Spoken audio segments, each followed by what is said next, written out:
بسم اللہ الرحمن الرحیم۔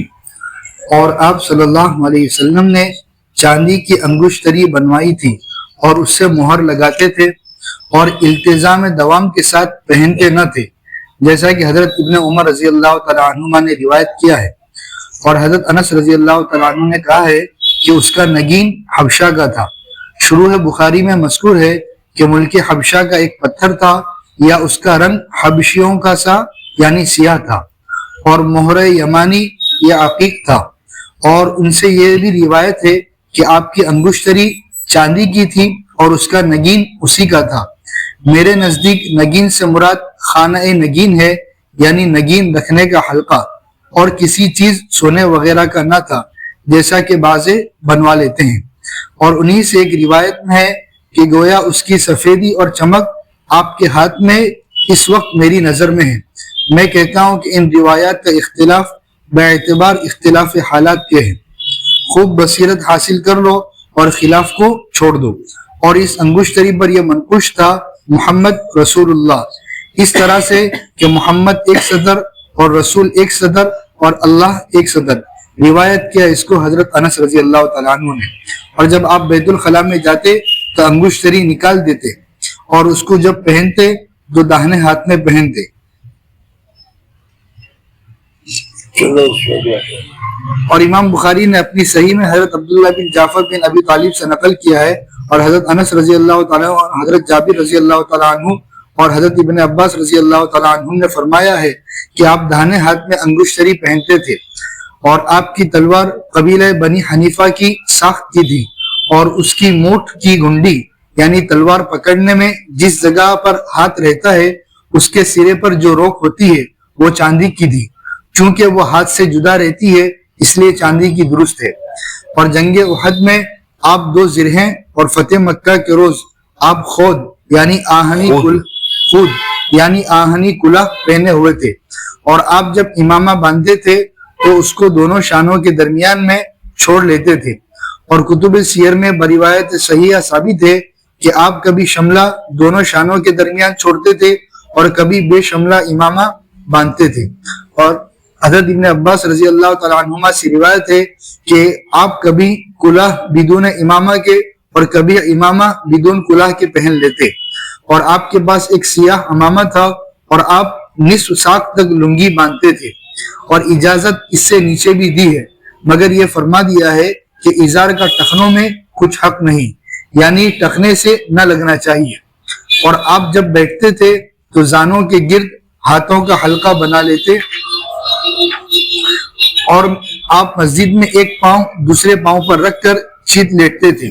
اور حضرت جابر بن سمورہ سے روایت ہے کہ میں نے آپ کو بائیں کروٹ پر ایک تکیے کا سہارا لگائے ہوئے بیٹھے دیکھا ہے۔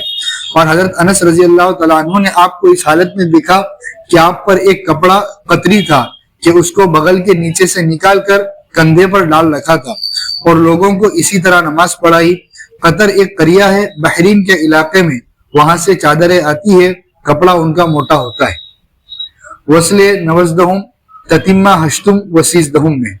اور انہی سے روایت ہے کہ جب آپ کھانا کھاتے تو اپنی تینوں انگلیوں کو چاٹ لیتے تھے۔ ابو جحیفہ رضی اللہ تعالیٰ عنہ سے روایت ہے کہ آپ نے فرمایا کہ میں تو تکیہ لگا کر نہیں کھاتا، اور آپ 3 انگلیوں سے کھاتے تھے اور ان کو کھانے کے بعد چاٹ لیتے تھے۔ اور اکثر آپ کی غذا جو کی روٹی ہوتی تھی، اور آپ نے چوکی یعنی میز پر کبھی کھانا نہیں کھایا، اور نہ کبھی تشتری میں کھایا بلکہ دسترخوان پر کھاتے تھے، اور کبھی آپ کے لیے چپاتی نہیں پکائی گئی۔ حضرت عائشہ رضی اللہ تعالیٰ عنہا سے روایت ہے کہ آپ کو سرکہ اور روغن زیتون کو اور شیریں چیز کو اور شہد کو اور کدو کو پسند کرتے تھے، اور آپ نے مرغ کا اور سرخاب کا اور بکری کا اور اونٹ کا اور گائے کا گوشت کھایا ہے، اور آپ سرید کو یعنی شوربے میں توڑی ہوئی روٹی کو پسند کرتے تھے، اور آپ فلفل اور مسالے بھی کھاتے تھے، اور آپ نے خرمائے نیم پختہ تازہ اور خرمائے خشک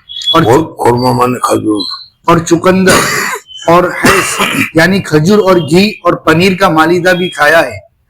آپ کو کھرچن خوش معلوم ہوتی تھی، اور آپ نے فرمایا ہے کہ برکت طعام کی اس میں ہے کہ کھانے سے پہلے بھی ہاتھ دھوئے اور کھانے کے بعد بھی ہاتھ دھوئے، اور آپ ککڑی خرما کے ساتھ کھاتے تھے، جیسا کہ عبداللہ بن جعفر نے روایت کیا ہے، اور حضرت عائشہ رضی اللہ تعالیٰ عنہ نے روایت کیا ہے کہ آپ تربوز خرمے کے ساتھ کھاتے تھے اور فرماتے کہ اس کی گرمی کا تربوز ٹھنڈا ہے، خرما کھجور گرم، اور فرماتے کہ اس کی گرمی کا اس کی سردی سے تدارک ہو جاتا ہے، اور پانی آپ کو وہ پسند تھا جو شیریں ہو اور سرد ہو، اور آپ خرما تر صلی اللہ علیہ وسلم کو ٹھنڈا پانی بہت پسند تھا جی، اور آپ خرما تر کر کے اس کا زلال اور دودھ اور پانی سب ایک ہی پیالے میں پیا کرتے تھے، جو لکڑی کا موٹا سا بنا ہوا تھا اور اس میں لوہے کے پترے لگے تھے، اور آپ نے یہ بھی فرمایا کہ دودھ کے سوا کوئی چیز نہیں جو کھانے اور پینے دونوں کا کام دے یعنی سکے۔ کھانے کے کام میں بھی آئے اور پینے کے کام میں بھی ہے، اور دودھ ہے،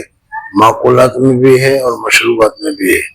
اور حضرت ابن عباس رضی اللہ تعالیٰ عنہما نے فرمایا کہ آپ نے زمزم کا پانی کھڑے ہو کر نوش فرمایا، اور عمرو بن شعیب نے اپنے والد سے اور انہوں نے اپنے جد سے روایت کیا ہے کہ میں نے نبی صلی اللہ علیہ وسلم کو کھڑے اور بیٹھے دونوں طرح پانی پیتے ہوئے دیکھا ہے، اور جب آپ پانی پیتے تھے تو درمیان میں 2 بار سانس لیتے تھے، اور امام بخاری رحمۃ اللہ علیہ نے اسی روایت میں اتنا اور زیادہ کیا ہے کہ یا 3 بار سانس لیتے تھے، اور جب آپ اپنی خوابگاہ پر جاتے اپنا داہنا ہاتھ اپنے داہنے رخسار کے نیچے رکھتے، روایت کیا اس کو برا بن عازب نے، اور جب آپ سوتے تو آواز سے سوتے، روایت کیا اس کو ابن عباس رضی اللہ تعالیٰ عنہما نے۔ آواز سے سوتے یعنی خوب گہری نیند سوتے کہ جس کی وجہ سے ناک میں سے جو آواز نکلتی ہے وہ نکلتی تھی جی۔ اور حضرت عائشہ رضی اللہ تعالیٰ عنہ سے روایت ہے، مروی ہے کہ رسول اللہ صلی اللہ علیہ وسلم کا بستر جس پر آپ سوتے تھے چمڑے کا تھا، اس کے اندر پوست خرما بھرا ہوا تھا۔ خرما مانے کھجور، اور اس مانے اس کے پتے، خرما کے جو پتے ہوتے ہیں وہ اس میں بھرے ہوئے ہوتے تھے۔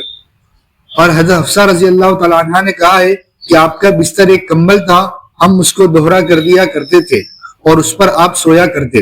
اور حضرت انس رضی اللہ تعالیٰ عنہ سے روایت ہے کہ آپ مریضوں کی عیادت فرماتے اور جنازے میں شریک ہوتے تھے، اور دراز گوش پر سوار ہوتے تھے، اور غلام تک کی دعوت قبول کر لیتے تھے۔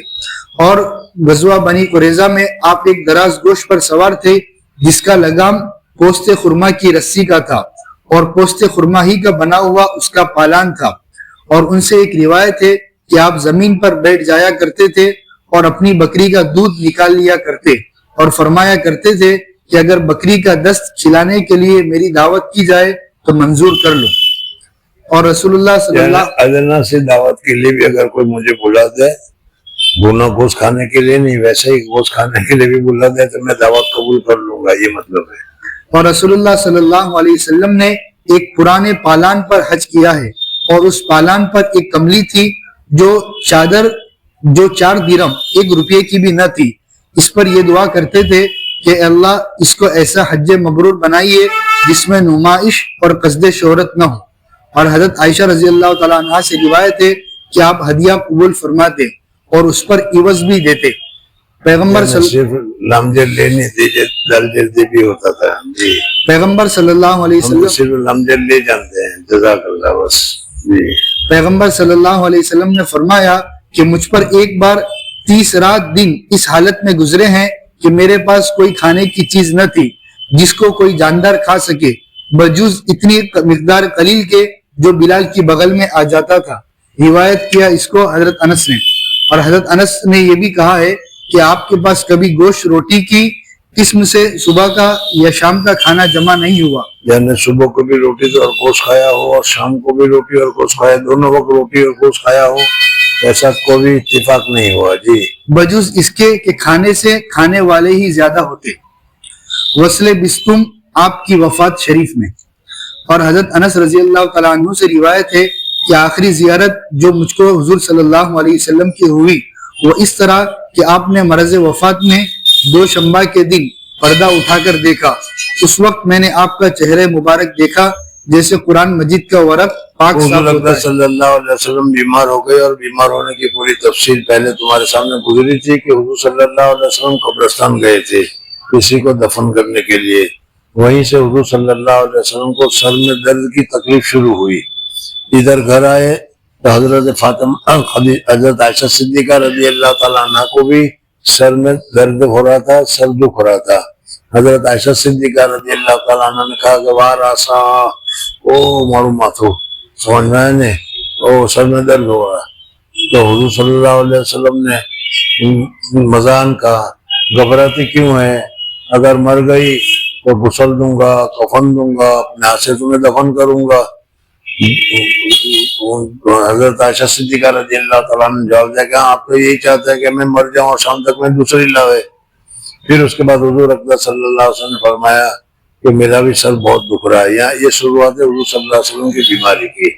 اور اسی حالت میں پھر حضور صلی اللہ علیہ وسلم 13 دن ہوئے، 13 دن پہلے کی بات ہے، حضور صلی اللہ علیہ وسلم کے بیماری کی شروعات کا یہ دن ہے.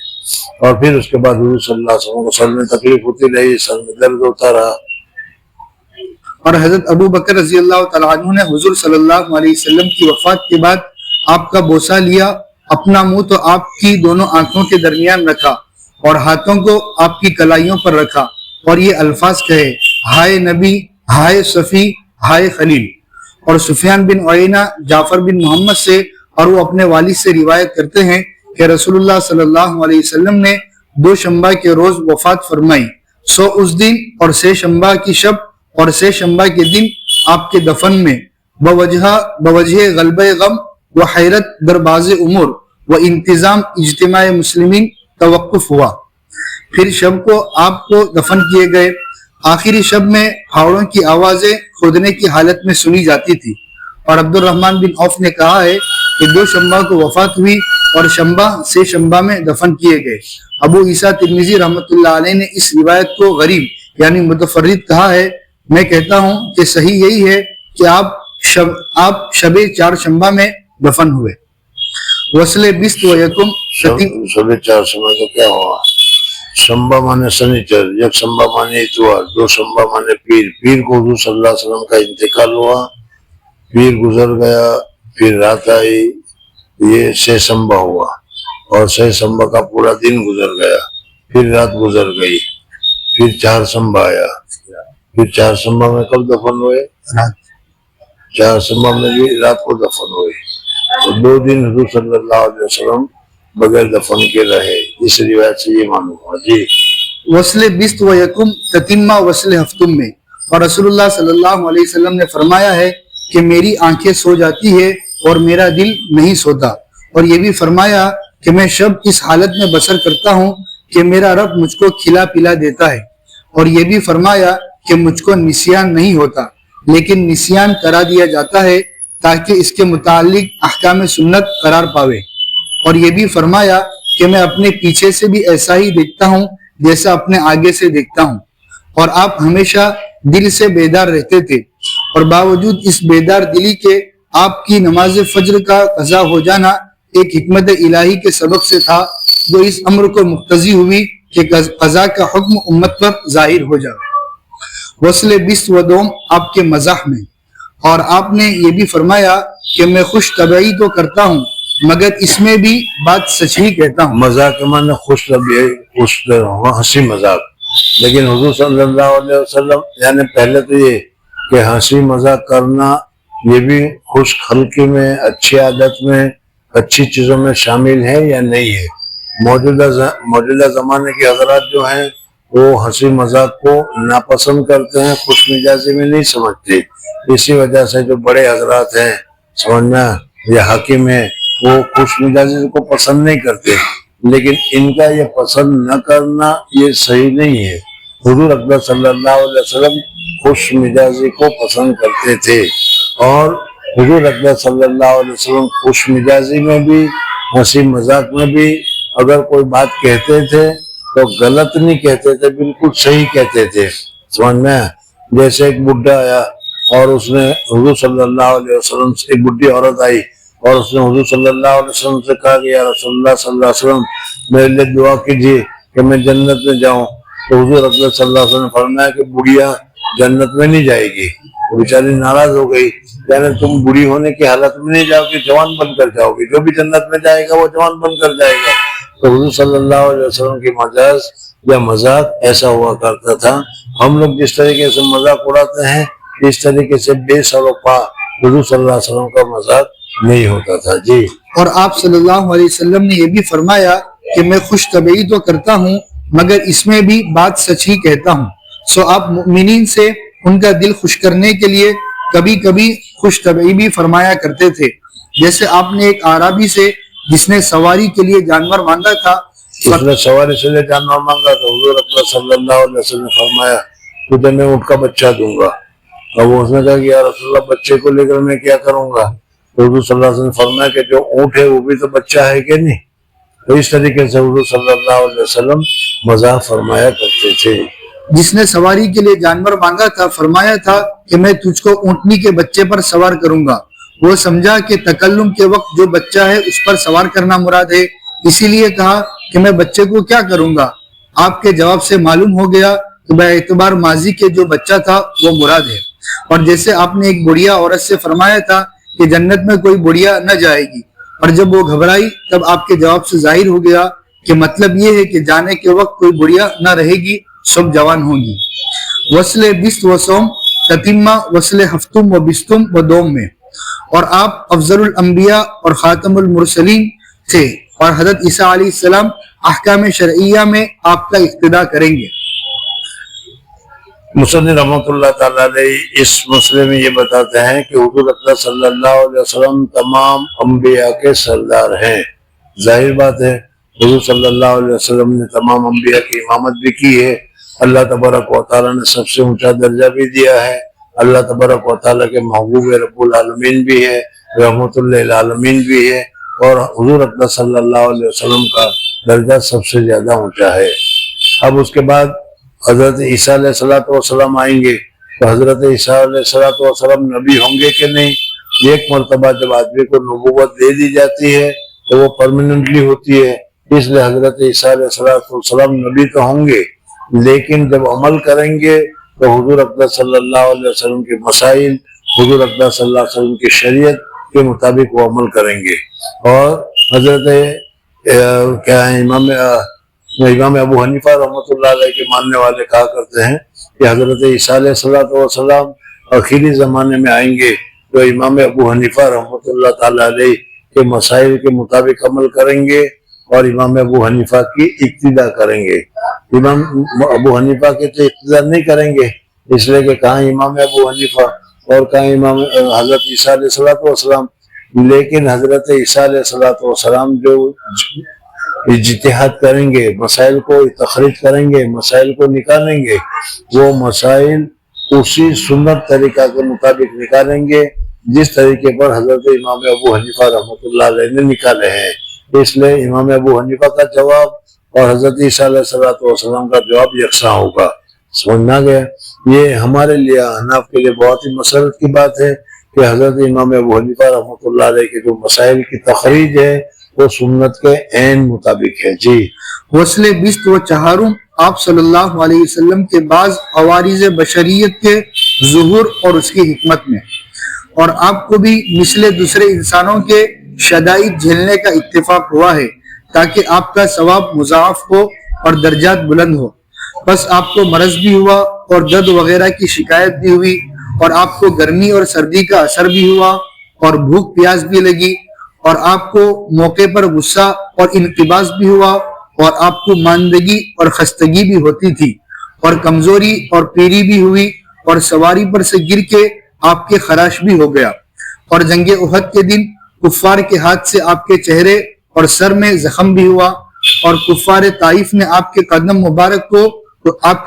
مبارک کو خون آلود بھی کیا، اور آپ کو زہر بھی کھلایا گیا، اور آپ پر جادو بھی کیا گیا، اور آپ نے دوا بھی کی، پشنے بھی لگوائے، جھاڑ پھونک کا بھی استعمال کیا، اور اپنا وقت پورا کر کے عالم بالا میں ملحق ہو گئے، اور اس دار الامتحان والبلا سے آزاد ہو گئے. اور آپ کو اللہ تعالیٰ نے بہت سے مواقع میں دشمنوں کے قتل و ہلاک کی تدبیر کرنے سے محفوظ رکھا. یعنی دشمنوں نے تو کوشش کی کہ کسی طریقے سے حضور اکرم صلی اللہ علیہ وسلم کو شہید کر دیا جائے، لیکن اللہ تبارک و تعالیٰ نے دشمنوں کی ہر کوشش کو ناکام کیا.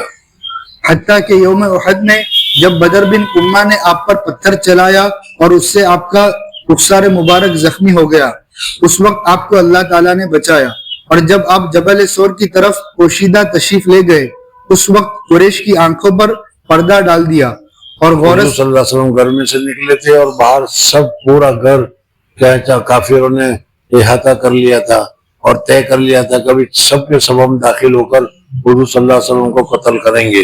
حضرت علی رضی اللہ تعالیٰ عنہ کو اپنے بستر پر سلایا اور کافروں کا جو امانت تھی وہ امانت حضرت علی کو سپرد کی کہ یہ فلانے کی امانت ہے، یہ فلانے کی امانت ہے، یہ فلانے کی امانت ہے، تم اس امانت کو دے کر 2-3 دن میں آ جانا۔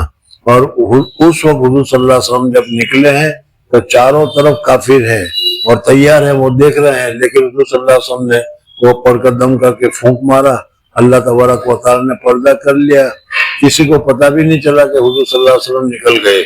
بتایا تھا کہ شیطان آیا کچھ دیر کے بعد، کہا کہ کیا کر رہے ہو تم؟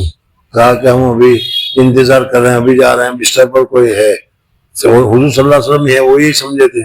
شیطان نے کہا کہ وہ تو نکل گئے، تب وہ اندر گھسے تو ان کو دیکھا کہ حضرت علی رضی اللہ تعالیٰ عنہ پہلے ہی گزر چکا تھا۔ جی۔ اور غورث بن حارث کی تلوار کو اور ابو جہل کے پتھر کو اور سراقہ بن مالک کے گھوڑے کو اور لبید بن عاصم کے سحر کے اثر مقصود کو اور اسی طرح یہودی عورت کے زہر کو آپ سے دور رکھا اور ہلاکت سے آپ کے محفوظ رہنے میں اور معمولی یعنی ان سب لوگوں نے حضور صلی اللہ علیہ وسلم کو قتل کرنے کا پلان بنایا، اللہ تبارک و تعالیٰ نے ان تمام پلان کو فیل کیا اور حضور اکبر صلی اللہ علیہ وسلم کو قتل ہونے سے بچا دیا۔ جی۔ اور معمولی تکلیف ہو جانے میں آپ کے شرف کا اظہار ہے، یہ حکمت تو محفوظ رہنے کی ہے اور آپ کو ثواب دینا ہے، یہ حکمت تکلیف ہونے میں ہے۔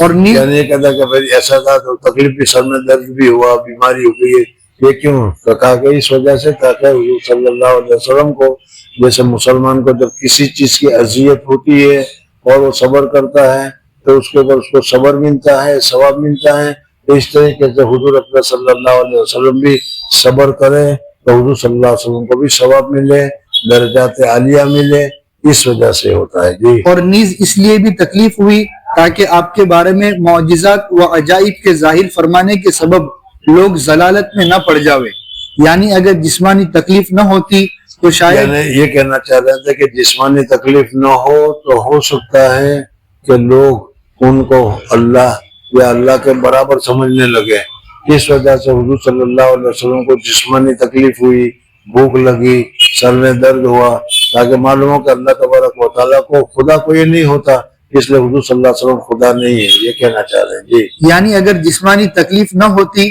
تو شاید کسی کو آپ پر الوہیت کا شبہ ہو جاتا، جیسا کہ حضرت عیسیٰ اور حضرت عزیر علیہ السلام کے بارے میں خاص عجائب کے سبب ضلالت میں پڑ گئے۔ حضرت عیسیٰ علیہ السلام کو لوگوں نے ابن اللہ کہنا شروع کر دیا، عزیر کو حضرت ابن اللہ کہنا شروع کر دیا، حالانکہ وہ اسی وجہ سے کہ ان کو کوئی اذیت، کوئی تکلیف، کوئی پریشانی، کوئی مصیبت کسی قسم کی کوئی نہیں ہوئی تھی، تو وہ انہوں نے تو یہاں بھی ایسا ہو سکتا تھا، اس وجہ سے اللہ تبارک و تعالیٰ نے انسان کی جو تکلیفیں ہیں، انسان کی جو پریشانی ہے، وہ بھی حضور صلی اللہ علیہ وسلم کو ہونے دی۔ باقی اللہ تعالیٰ کے محبوب ہونے کے ناطے ہر ایک آدمی اپنے محبوب کو بچاتا ہے، لیکن یہاں نہیں بچایا، اس کی وجہ یہ ہے۔ جی۔ اور تاکہ مصائب میں آپ کی امت کے لیے تسلی کا سبب ہو کہ جب سید الانبیاء کو بھی تکالیف پہنچی ہے تو ہم کیا چیز ہیں۔ وصل بیست و پنجم آپ کی روح پر ان عوارض کے اثر نہ ہونے میں، اور یہ عوارض مذکورہ صرف آپ کے عنصری جسد شریف پر بوجہ مشارکت نوعی کے طاری ہوتے تھے۔ یعنی حضور اکبر صلی اللہ علیہ وسلم کو کیا ہے جو جسمانی طور پر علامات یا نشانیاں وغیرہ ہوئی، یہ جو ہوئی وہ جسمانی طور پر ہوئی، روحانیت میں اللہ تبارک و تعالیٰ نے روحانی طور پر اس میں کچھ اثر نہیں ہوا۔ بخار آیا بخار، سر میں درد ہوا، لیکن کیا ہے نماز میں کمی ہوئی ہو، قرات میں کمی ہوئی ہو، اللہ کی یاد میں کمی ہوئی ہو، ایسا کچھ نہیں ہوا۔ جی۔ رہا آپ صلی اللہ علیہ وسلم کا قلب مبارک سو و تعلق بالقلب سے منزہ، مقدس اور مشاہدہ حق میں مشغول تھا، کیونکہ آپ ہر آن ہر لحظہ اللہ ہی کے ساتھ، اللہ ہی کے واسطے، اللہ ہی میں مستغرق اور اللہ ہی کی معیت میں تھے، حتیٰ کہ آپ کا کھانا پینا، پہننا، حرکت، سکون، بولنا، خاموش رہنا